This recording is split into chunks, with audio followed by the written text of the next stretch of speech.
নালডি ঘটক murder করে দেবো। বিয়ে দিতে এসেছে না কাজের সাথে নিতে এসেছে? কোথায় নালডি ঘটক, কোথায় নালডি ঘটক? তোরে খালি একবার হাতের নাগালে পায় রে নালডি ঘটক। মা এটাই কি পাত্র? হ্যাঁ মা, এটাই তোমার পাত্র। তুমি যে বলেছিলে আমার সাথে রাজপুত্রের সাথে বিয়ে হবে, কিন্তু এত দেখতেছি হাবলাকান্ত। শিশিমা এ কথা বলতে নেই, আর দুদিন পরে তোমার স্বামী হবে। যে স্বামী যতই হ্যাবলাকান্ত হোক, তাকে কার্তিক বলেই রাখতে হবে। বাবা কার্তিক, তোমার যা যা জানা আছে শেষবারের মতো জেনে নাও। না না, আমার কিছু জানার নেই। আমার কিছু বলার আছে। বাহ, আপনি কথা বলতে পারেন, সত্যি উনি কিছু কাজ করেন। মানে বিয়েটা যেন 7:30 থেকে 8টার মধ্যে হয়। এ বাবা, মাত্র 8 ঘন্টায় বিয়ে কেন? না মানে আমি খুব সকালবেলা 12টার মধ্যে ঘুম থেকে উঠি। ঘুম থেকে ওঠার পর আমি ভাত খেয়ে আবার ঘুমিয়ে পড়ি।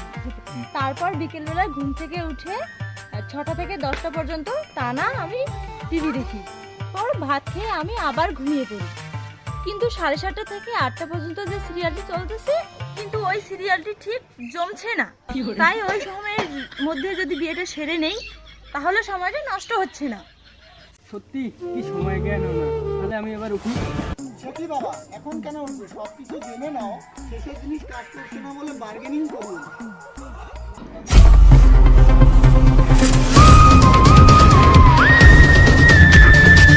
নালডি ঘটক মার্ডার করে দেবো। বিয়ে দিতে এসেছে না কাজের সাথে নিতে এসেছে? কোথায় নালডি ঘটক, কোথায় নালডি ঘটক? তোরে খালি একবার হাতের নাগালে পায় রে নালডি ঘটক।